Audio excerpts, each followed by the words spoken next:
John Schneider started day 3 of the 2025 NFL Draft with a bang, orchestrating 3 trades in a matter of minutes and exiting with 7 new players as part of an 11-player draft class. I'm going to be diving into all 7 new draft picks here on our bonus Sunday edition of Locked On Seahawks.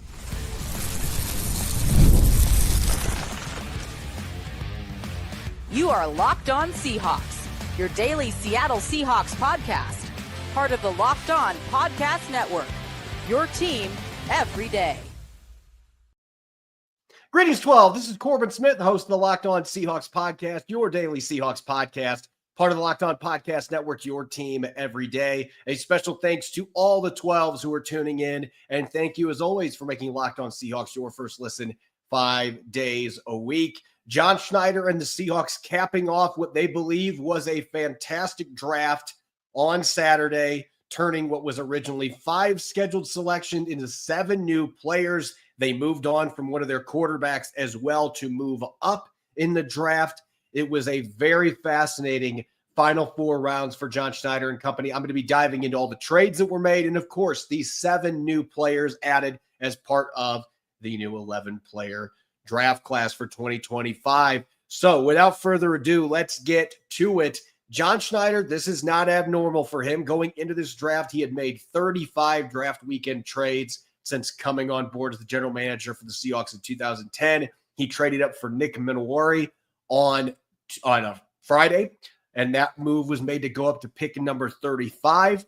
Traded 2 picks to the Titans to do that, and he was not done moving up and down the board, and it felt like there was a trade every 45 seconds that was getting reported early on Saturday. And the first big move happened, trading with the Patriots, moving down from 137 to 144 and gaining an extra 7th-round pick. That gave the Seahawks 3 7th-round selections.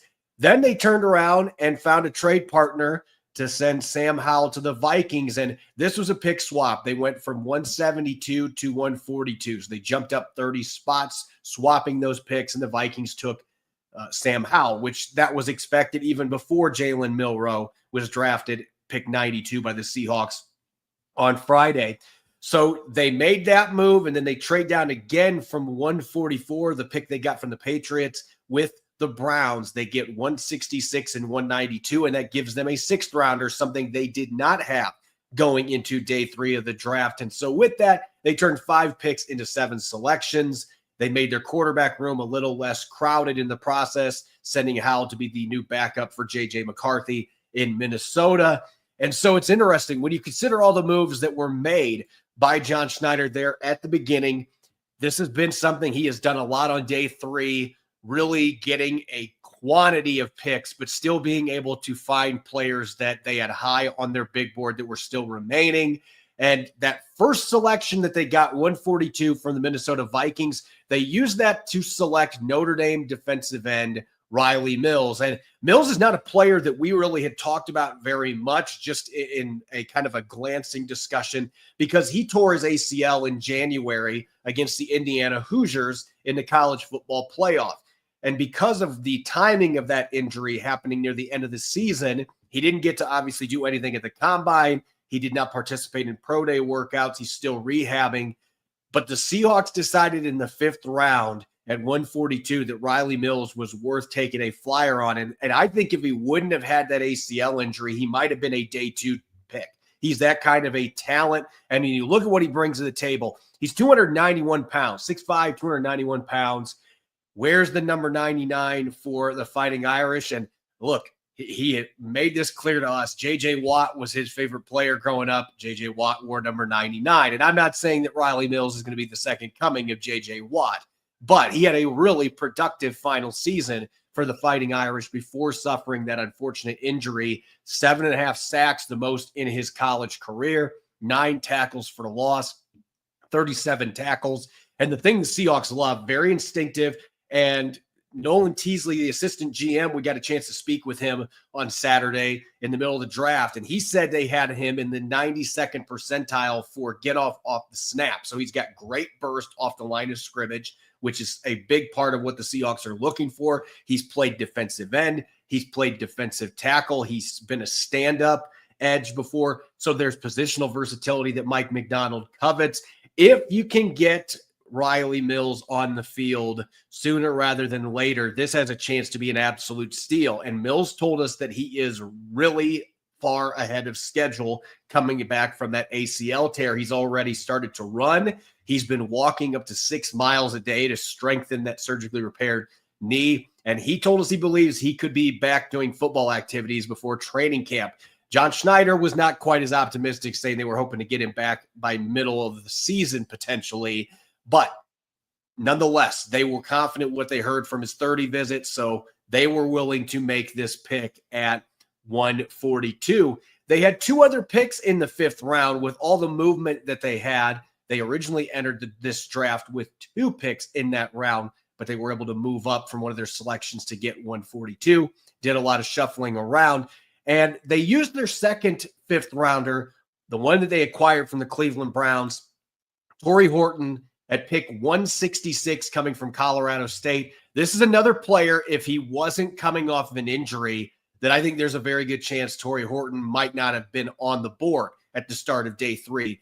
He originally started at Nevada, played there for 2 seasons, transfers to Colorado State, has back-to-back 1,000-yard seasons, 8 touchdowns in each of those seasons. And he put up some big numbers against really good players. He had a touchdown catch going against number 2 overall pick Travis Hunter when Colorado State played Colorado in 2023. He's 6'2". He's got wheels. Now, he was coming off of an injury that, as he described it, was a pretty brutal injury that he suffered in the middle of the season with his LCL and his hamstring, where I believe that LCL popped off the bone and they had to surgically put it back onto the bone.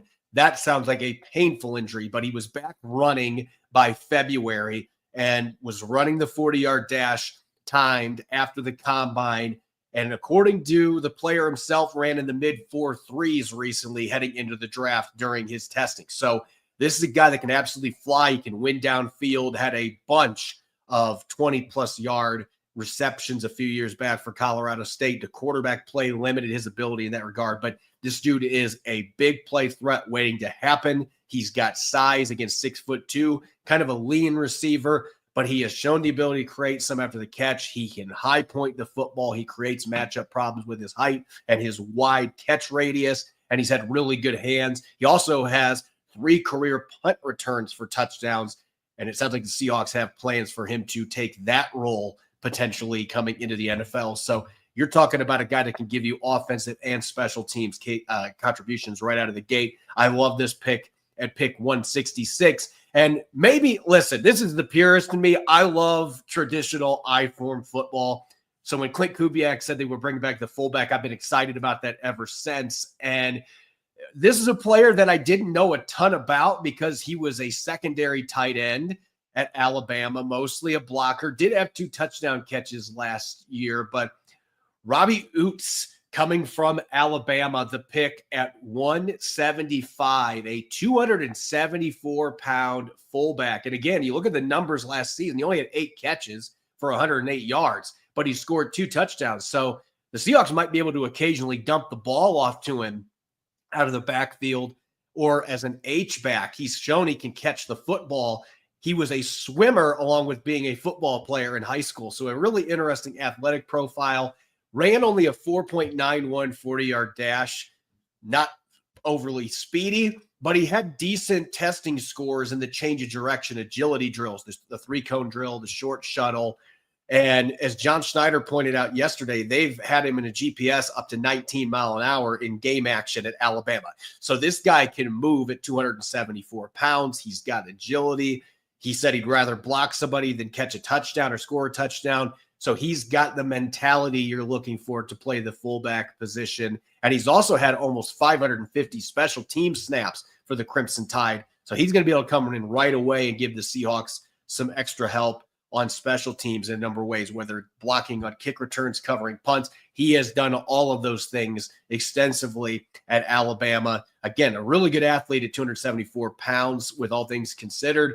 And they're looking at him to be their Patrick Ricard, that big-bodied fullback that can bash people and help open up the run game. So to me, look, a lot of people are going to say, why'd you pick him that early?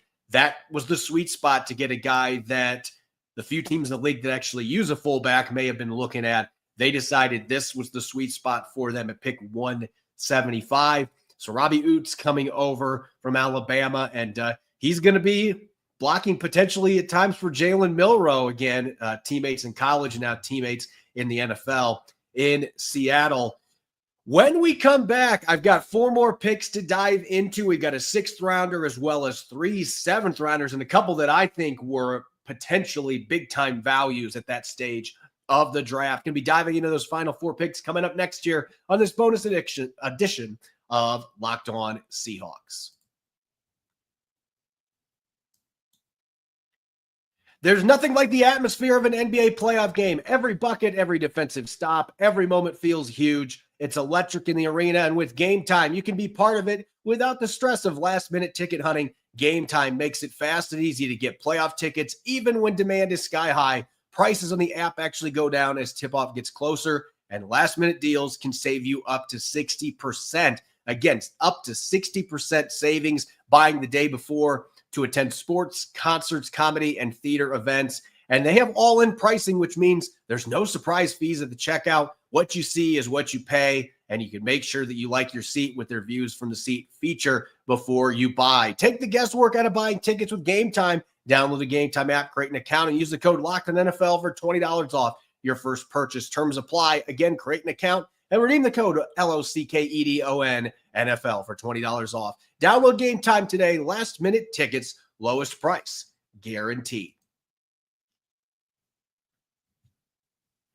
Welcome back to the bonus Sunday edition of Locked On Seahawks. This is your host, Corbin Smith. A special thanks to all the 12s who are tuning in. And thank you, as always, for making Locked On Seahawks your first listen 5 days a week. We greatly appreciate it, especially during these chaotic several days of the draft. The Seahawks ending up with 11 picks. There was a bunch of trades.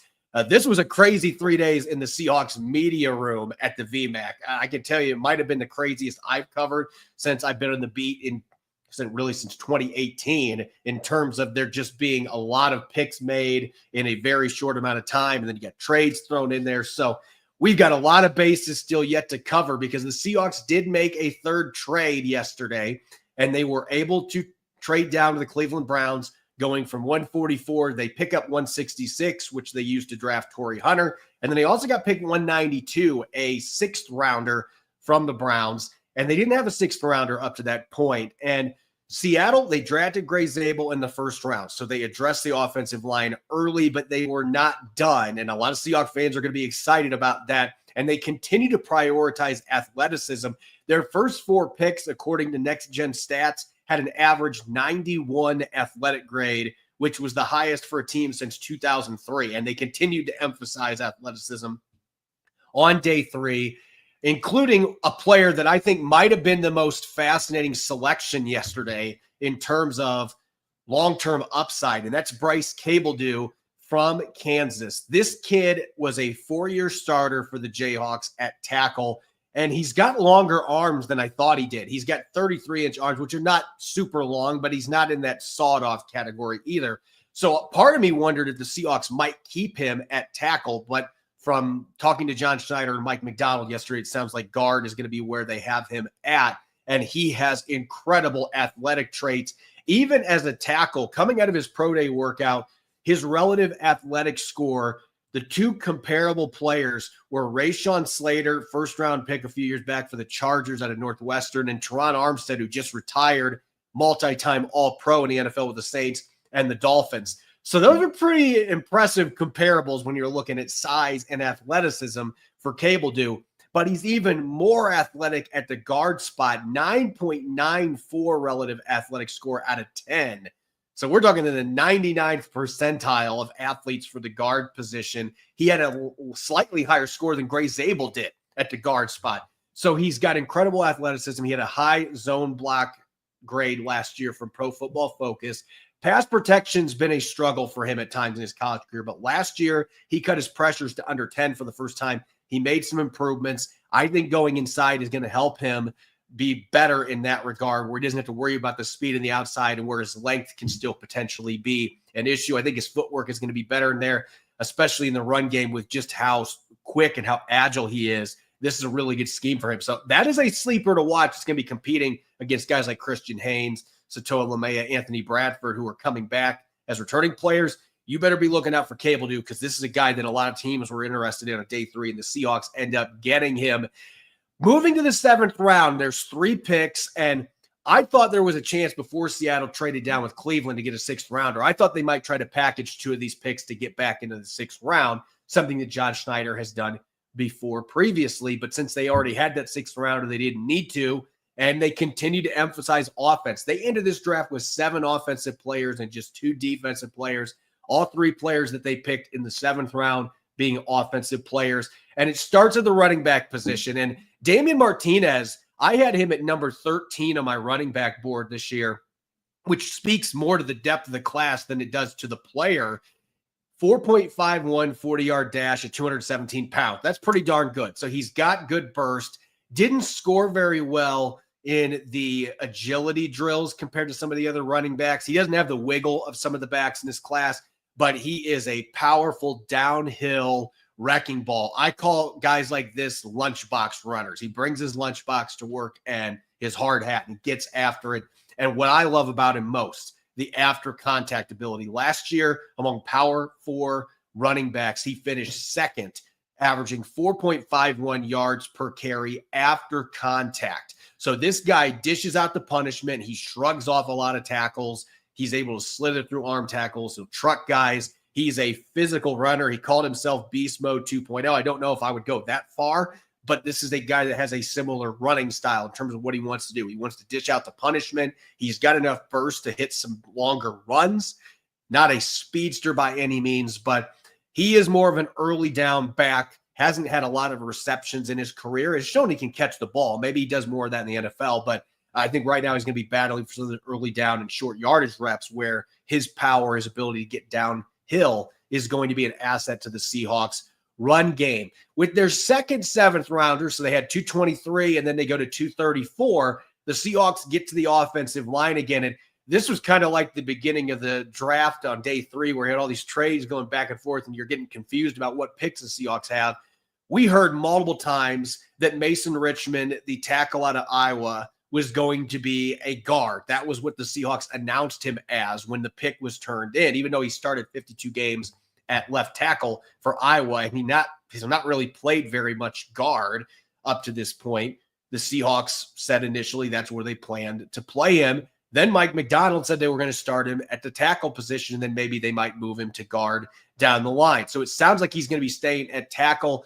Richmond ran in the 5-3, so he is not an explosive offensive lineman. That was one of the slower times that you're going to see in this class. However, he scored really well in the short shuttle, nearly a 9.0 on the relative athletic scale for his size.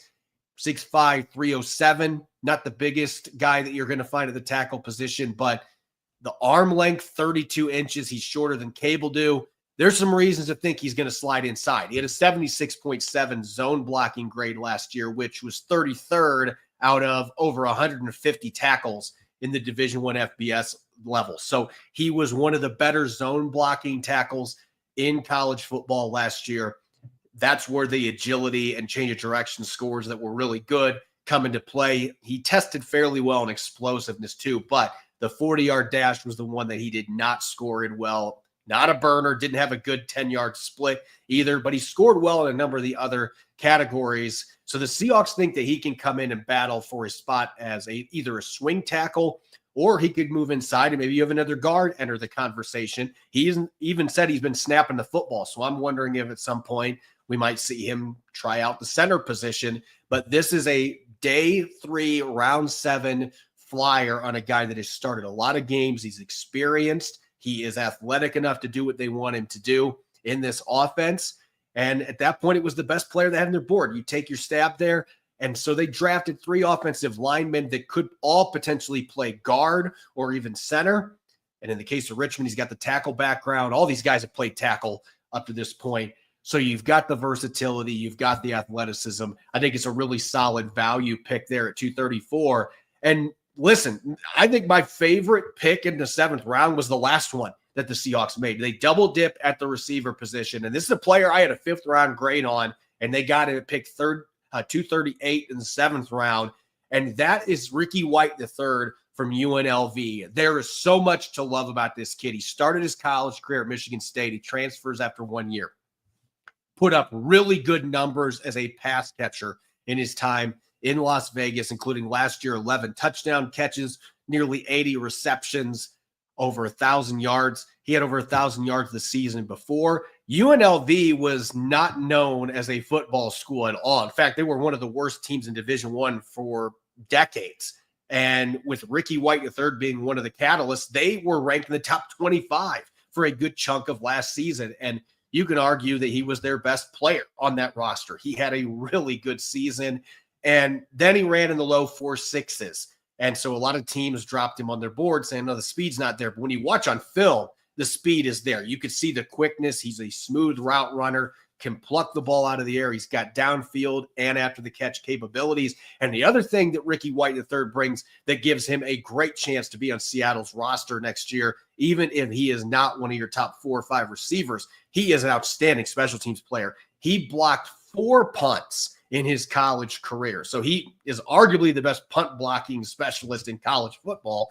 And he also, in limited action, he only had 4 punt returns last season. That was the first time he even tried that and returned one of them for a touchdown. He's just a football player and really, really good character guy. A number of these players have C's on their jerseys. They were captains for their teams.